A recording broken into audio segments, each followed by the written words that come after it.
Olá, amigos do Trino AB. Meu nome é Vitor Cortes e eu vou ser seu professor de Direito Administrativo. Aqui a gente vai fazer uma revisão de toda essa matéria num tempo bem curto. Durante a faculdade você teve provavelmente um ano todo para aprender Direito Administrativo e agora, para o seu exame de ordem, a gente vai fazer uma revisão dentro de 90 dias. O curso todo tem duração de 90 dias, mas Direito Administrativo vai ocupar 9 aulas de vocês. Bom, essa é uma matéria que eu sou realmente apaixonado, mas eu sei que a maior parte das pessoas tem alguma dificuldade, elas preferem estudar direito civil, preferem estudar direito penal, porque é uma matéria que geralmente as pessoas não têm tanto contato. Mas eu espero que nessas 9 aulas eu consiga passar um pouco do interesse que eu tenho no direito administrativo para vocês também e, acima de tudo, que vocês consigam passar no exame de ordem, consigam exercer a sua profissão. Então, vamos já correndo, porque o nosso tempo é muito curto. Vamos agora já começar a nossa aula. Bom, o que a gente vai começar aqui com uma introdução ao direito administrativo. Afinal, o que estuda o direito administrativo? Quando eu estava na faculdade, eu estava no meu primeiro ano, eu vi a grade curricular e eu achei que direito administrativo tinha alguma coisa a ver com a administração de empresas. Mas não tem nada a ver com isso. Mas, então, afinal, o que estuda o direito administrativo? Direito administrativo estuda a administração pública. A gente vai, nessa matéria, analisar as regras, as normas, os princípios aplicáveis à administração, aos seus agentes, às suas relações com os privados, aos seus bens. Então, é exatamente isso que estuda o direito administrativo. É as regras aplicáveis à administração pública. E a evolução dessa matéria do direito administrativo vem lá do direito francês, momento em que entendeu-se que a administração ela não era ilimitada. Na evolução histórica, lá na Revolução Francesa, você vai se lembrar que entenderam que a administração ela tem que ficar limitada, ela deve respeitar regras, direitos individuais. E aí, nesse momento, começou a surgir o direito administrativo. Então, a submissão da administração à lei é que faz surgir o direito administrativo, e aí a gente vai ter o aprofundamento desse estudo, a evolução dessa matéria, através aí da doutrina francesa, que trouxe várias regras, princípios específicos, e também sobre a jurisprudência do Conselho de Estado francês, que é o órgão que cabe julgar os atos da administração. Dentro desse órgão jurisdicional francês, surgiram várias teorias que a gente vai estudar e que foram absorvidas pelo direito brasileiro. Bom, mas a gente já viu ali realmente que direito administrativo estuda as regras aplicáveis à administração pública e a gente vai ter que se perguntar, por exemplo, afinal, o que é administração pública? A gente sabe que o direito administrativo é aquilo que são as regras aplicáveis à administração pública. Mas o que é a administração pública?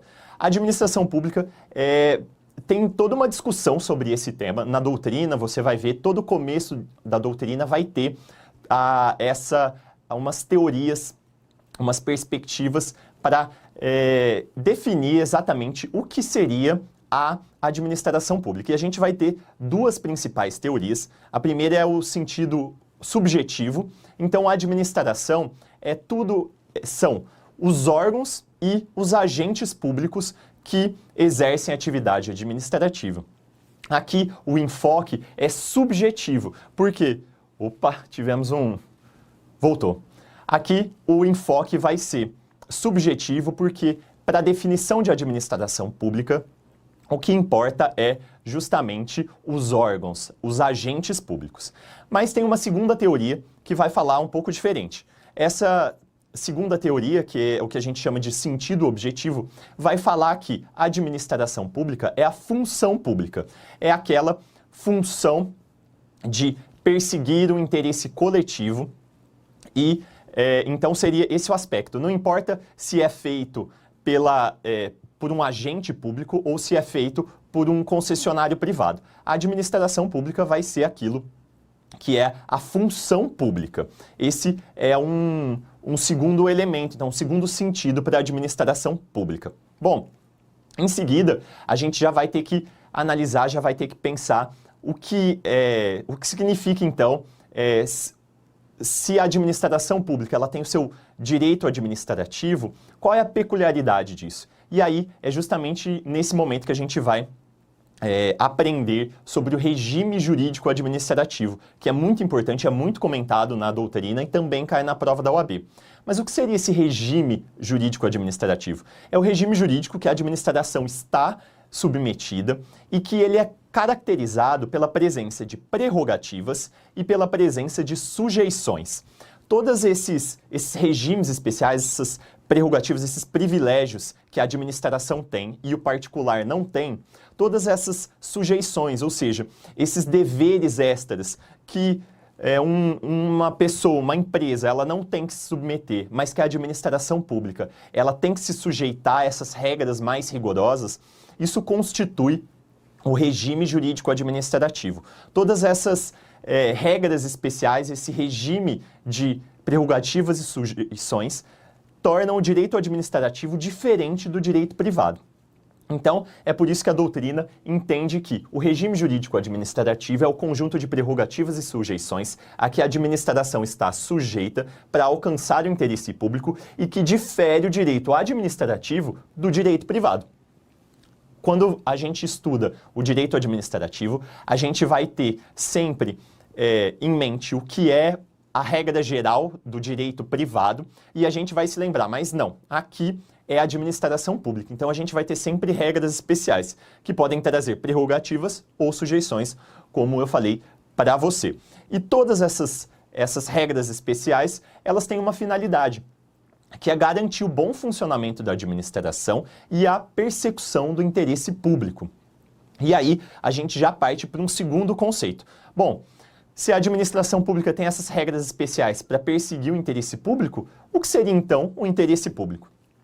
Isso também é uma questão bem teórica, você vai ter vários doutrinadores se debruçando sobre esse tema. Mas como regra geral, o interesse público, ele é a soma dos interesses individuais tomados de forma coletiva. Então, eu tenho os meus interesses pessoais, você tem os seus interesses. Mas tem alguns interesses que são nossos, que todos os brasileiros, eles comungam desses interesses. E então, é exatamente isso que é o interesse público. É a soma desses interesses coletivos. Vou te dar um exemplo. Segurança pública. Olha, todo mundo tem lá as suas preferências, os seus desejos, mas todo mundo quer que haja um aparato de segurança pública no país, garantindo a vida, garantindo a propriedade, enfim. Então, como todos têm esses interesses em comum, isso tomado de uma forma coletiva é o que a gente entende por interesse público. Mas na evolução do que seria essa definição de interesse público, alguns doutrinadores eles passaram a dividir em dois tipos de interesse público. Seria o interesse primário, que seria o interesse coletivo finalístico. É esse interesse que eu falei para vocês da segurança pública. Mas pode ser também um interesse na manutenção de boas estradas, um interesse num serviço de saúde, no interesse de uma existência de um aparato jurisdicional, por exemplo. Tudo isso é uma finalidade do Estado. E isso é a finalidade dele de garantir a segurança, de garantir a saúde. Mas existe um segundo tipo de interesse. O Estado ele tem interesses também instrumentais, que seria um interesse secundário. E aí a gente vai se lembrar que todos os direitos eles têm custo.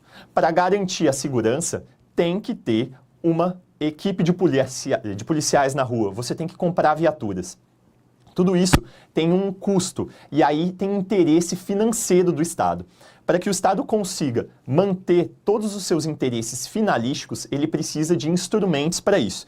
E o interesse em manter, de existir esses instrumentos, principalmente financeiro, é isso que se entende como interesse público secundário. Então, quando você vê uma cobrança de um tributo, quando você vê a cobrança de um ressarcimento ao erário, isso é sim um interesse público, mas é um interesse público dito como secundário, porque ele não é o fim do Estado, mas sim um instrumento para que o Estado consiga alcançar outros objetivos, correto?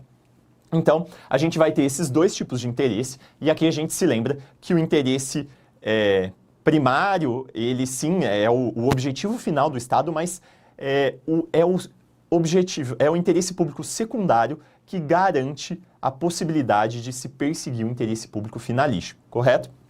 Bom, em seguida, a gente vai agora já analisar uns dois super princípios do direito administrativo. Eles são regras gerais que vão estar presentes em todo o nosso estudo, em todos os aspectos que a gente for estudar. São eles a supremacia do interesse público e a indisponibilidade do interesse público. Vamos lá começar com a supremacia do interesse público. Afinal, se a gente reconhece que existe um interesse público, a evolução do direito administrativo entendeu que seria importante que esse interesse coletivo ele se sobrepusesse aos interesses individuais, egoísticos. Então eu, por exemplo, tenho determinado interesse de que não tenha nenhuma escola do lado da minha casa. Ah, uma barulheira, aquelas crianças lá gritando toda hora na hora do recreio. Mas o meu interesse menor, egoísta, ele não deve prevalecer sobre o interesse público maior, o interesse coletivo, de ter um sistema de educação. Esse foi um exemplo bem simples que eu dei para vocês, mas a gente vai ver que a supremacia do interesse público ela vai estar em situações mais concretas e mais reais no direito administrativo. E o exemplo maior da supremacia do interesse público é a possibilidade de desapropriação. A gente sabe que o Estado pode, eventualmente, pegar um bem do particular e falar, olha, eu preciso desse bem para atingir uma finalidade pública. Eu vou te indenizar sim, mas a propriedade não vai ser mais sua. Eu vou comprar, queira você ou não, essa propriedade. Então, veja aqui, ó, nós temos o interesse coletivo, o interesse público em adquirir aquela propriedade e, eventualmente, a gente tem o interesse de um privado que quer continuar ali na posse daquele bem, exercendo a propriedade. Mas, então, entre esses dois direitos, o privado e o público, deve prevalecer o melhor interesse público, correto? E aqui a gente vai lembrar que, apesar de existir sim essa supremacia do interesse público, isso não é uma bala de prata do Estado. A gente vai ter que se lembrar que há supremacia do interesse público, mas isso é feito nos termos da lei, segundo os princípios constitucionais. Então, por isso, a gente define a supremacia do interesse público como a prerrogativa de deixar o melhor interesse público prevalecer sobre o interesse privado, e aqui sempre nos termos da lei e da Constituição, correto? Bom, em seguida, a gente vai ver sobre a indisponibilidade do interesse público. A gente falou sobre a supremacia, agora a gente passa para a indisponibilidade. E o que significa isso? O interesse público, ele é indisponível. O gestor que está ocupando o cargo de administrador, ele não pode perseguir interesses privados dele. A nossa república, a nossa forma de organização de Estado, ela não admite que um gestor procure outros interesses que não sejam o interesse público. Então, é por isso que a gente tem esse super princípio, que é o da indisponibilidade. A administração e os seus agentes têm sempre que procurar o interesse público e é vedado se perseguir o interesse privado que não seja legítimo, correto? Então, vamos lá.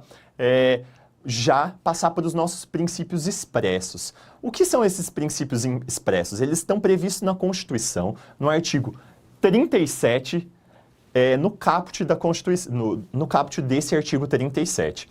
E ele é o famoso LIMP. São os princípios mais importantes e são os princípios que mais vão cair também na sua prova de direito administrativo do exame de ordem. Então, vocês vão ter que se lembrar desses 5 princípios expressos do artigo 37 da Constituição. Para você lembrar deles, você vai usar o mnemônico LIMP, né? E quais são eles? É a legalidade, a impessoalidade, a moralidade, a publicidade e a eficiência, correto? Bom, então decore esses 5 princípios e agora a gente vai passar a entender cada um deles, detalhar o conteúdo jurídico desses princípios. Bom, o primeiro, então, seria o princípio da legalidade. O princípio da legalidade, ele é fundamental para o direito administrativo, porque como eu falei para vocês lá no começo, o direito administrativo surgiu justamente quando a administração passou a se submeter à lei. Então, se a administração ela tem que se submeter à lei, o princípio da legalidade é o que exatamente orienta isso. A administração ela não pode fazer nada contra a lei.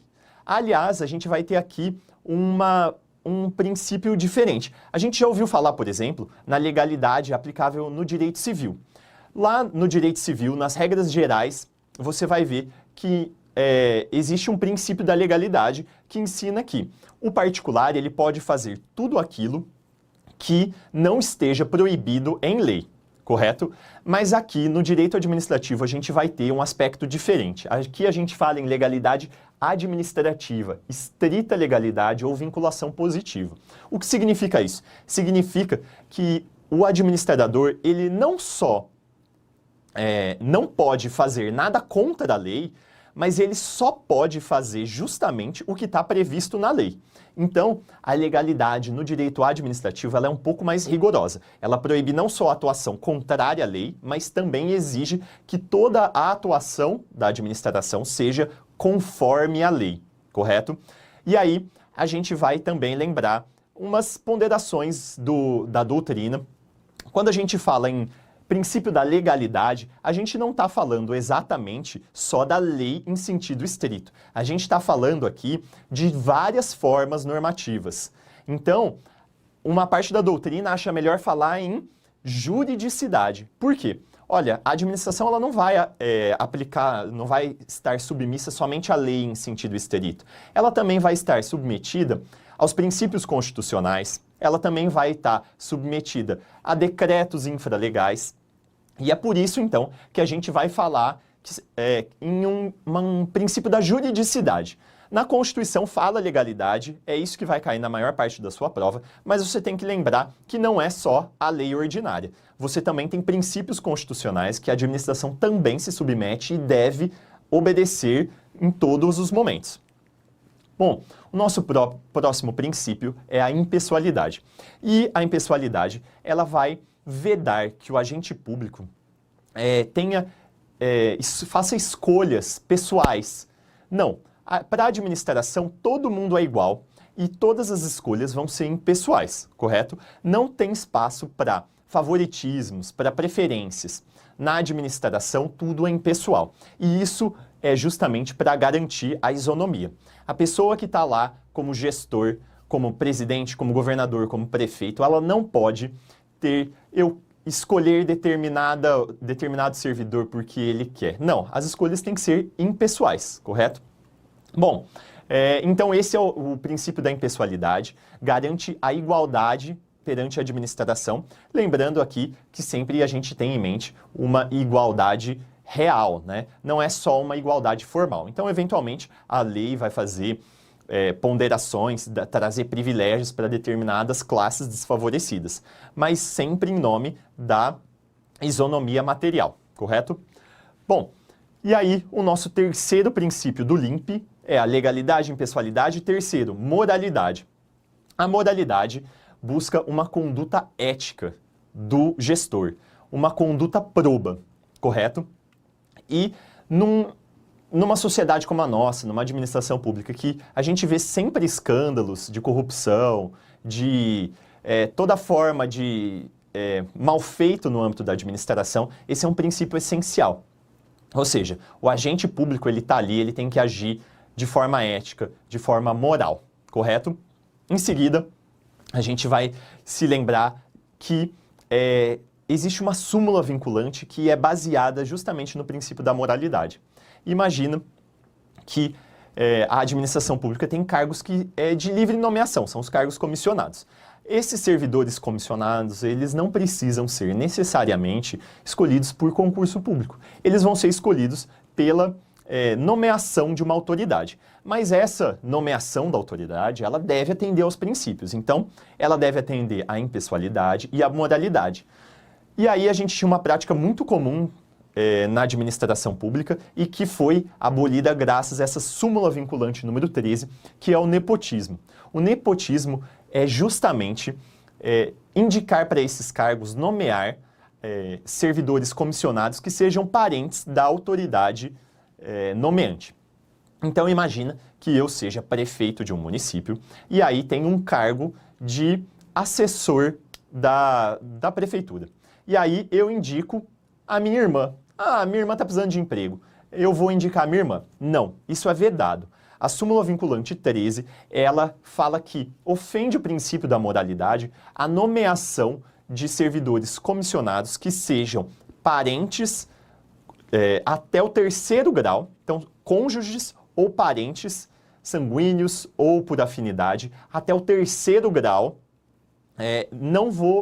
autoridade nomeante, eu não vou poder nomear os meus parentes até o 3º grau. Isso seria ofender a moralidade administrativa e não é admitida. Quando a gente for estudar agentes públicos, a gente vai estudar melhor essa súmula vinculante, as suas regras, as suas exceções. Mas aqui a gente tem, então, que a súmula vinculante ela decorreu desse princípio da moralidade. Não é ético, não é probo nomear parentes diretos seus para exercer cargos na administração. Bom, e aí o nosso 4º princípio é o princípio da publicidade. Aqui a gente vai se lembrar que publicidade é tornar transparente a administração, permitir que órgãos de controle, que o cidadão, que qualquer pessoa, ela tenha acesso a todos os dados relevantes para a coletividade. Então, por isso que esse princípio ele foi colocado lá na Constituição. E ele pode ser visto de 2 formas. Primeiro, como uma publicidade passiva, ou seja, a administração, quando instado a apresentar dados, documentos, informações de interesse público, ela tem que prestar essas informações. Isso pode ocorrer por meio de a Lei de Acesso à Informação, por exemplo. A gente sabe que existe uma lei, a LAI, que a gente costuma falar, é a Lei de Acesso à Informação.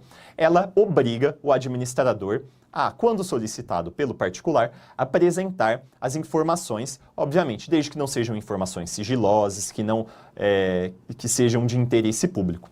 Mas é garantido o acesso a esse tipo de informação. Por exemplo, quanto a administração gastou com um determinado fornecedor. A administração tem que apresentar isso, porque decorre do princípio da publicidade. E aqui a gente viu, então, que tem uma forma passiva de princípio da publicidade, quando as pessoas perguntam e a administração tem que responder, mas também tem uma forma ativa. A administração, em nome da transparência, da publicidade, ela tem que a todo momento apresentar esses dados, deixar eles disponíveis. Então, quando você vai ver o quanto ganha um determinado agente público, você consegue ver no site, você não precisa nem pedir. Você vai no site da transparência, lá o órgão vai falar quanto ele paga para cada servidor.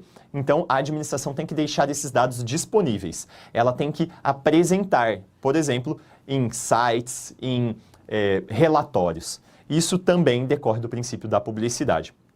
E por fim, a gente tem que se lembrar que uma forma de publicidade é a publicação em diário oficial.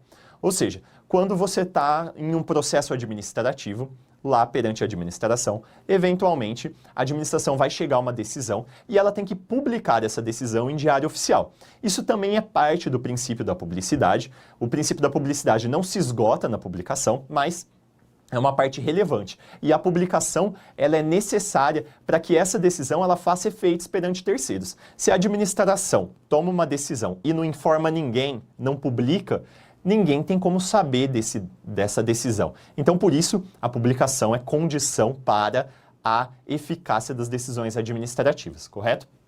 Bom, e aí a gente vai para o nosso 5º e último princípio expresso do artigo 37. E esse artigo 37, ele vai justamente tratar da eficiência. Ele não estava previsto no texto original da Constituição, mas quando fizeram a emenda 19, a emenda constitucional 19, eles pensaram, a gente precisa mudar esse Estado é muito burocrático, esse Estado ele é muito ineficiente, é demorado, é pesado.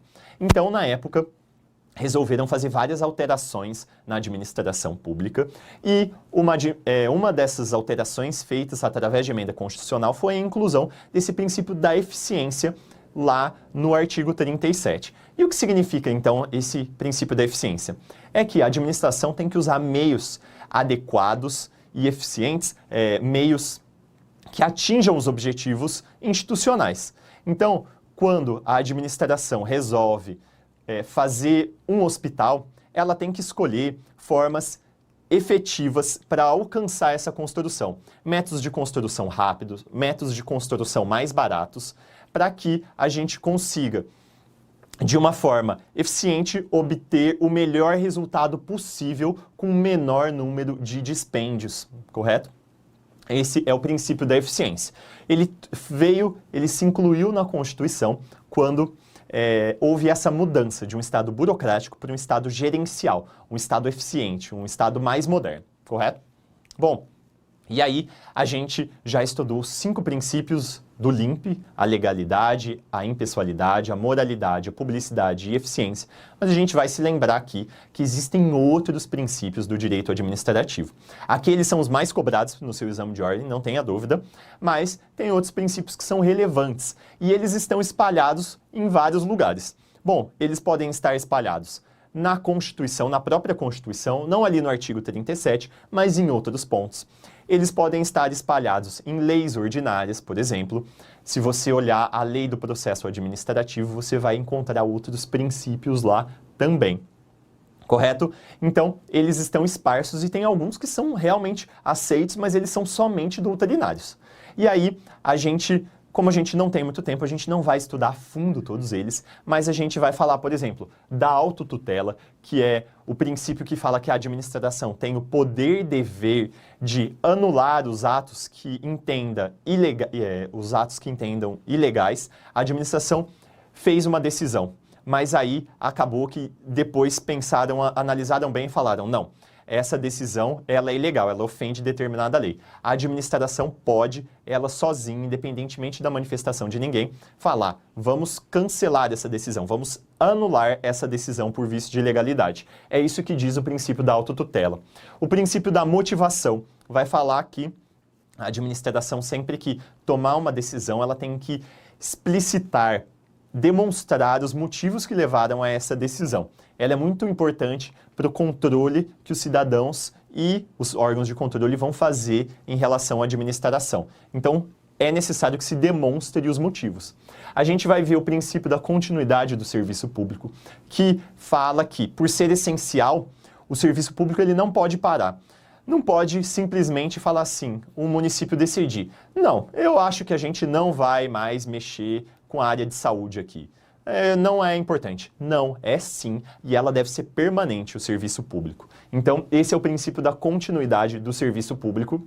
E, por fim, eu acho que esse é o princípio mais importante, dentre esses princípios implícitos, é a razoabilidade ou proporcionalidade.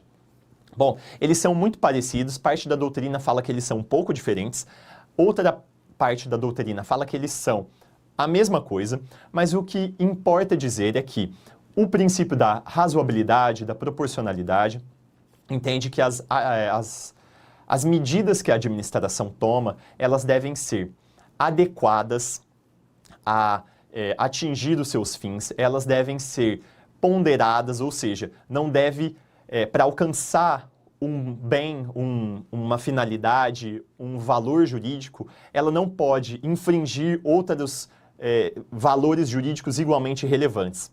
Para salvar uma pessoa, eu não posso matar outra. Então, tudo isso seria mais ou menos o que é a razoabilidade, a proporcionalidade. A administração ela vai ter que tomar medidas ponderadas. A administração não faz loucura. Ela vai sempre sopesar os interesses em jogos para tomar uma decisão. Ela nunca vai privilegiar totalmente um direito em total desprezo a outro direito, ainda mais se esses direitos foram igualmente relevantes, certo? Bom, e aqui a gente já terminou a nossa primeira parte da aula, que é sobre os princípios administrativos. A gente aprendeu, é uma matéria muito cobrada, mas agora a gente já vai para o próximo tema, que é a organização administrativa.